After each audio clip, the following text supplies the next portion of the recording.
If one of your stovetop's solid surface elements is not working, it's possible the element switch is faulty, or there is a loose or burnt wire connecting the switch to the element.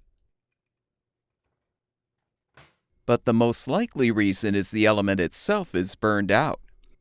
You can inspect the component for damage or corrosion, especially near the terminals, but since you can't always tell by looking, it's best to perform a continuity test.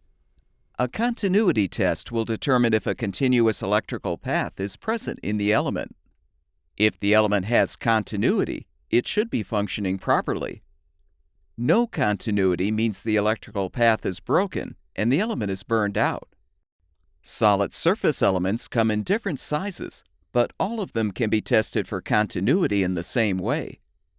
You can choose from a variety of multimeters to perform a continuity test.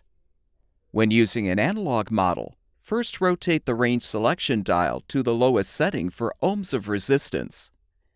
Then calibrate the meter by pinching the leads together while adjusting the needle to read 0. When using a digital model, again rotate the dial to the lowest setting for ohms of resistance, or resistance with tone if the meter has this option.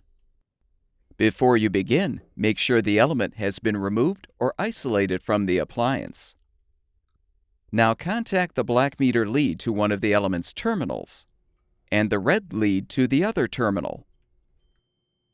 If the meter display shows a result between 15 and 120 ohms of resistance, the element has tested positive for continuity. However, if the element tests negative for continuity, you'll know the part is defective and will need to be replaced.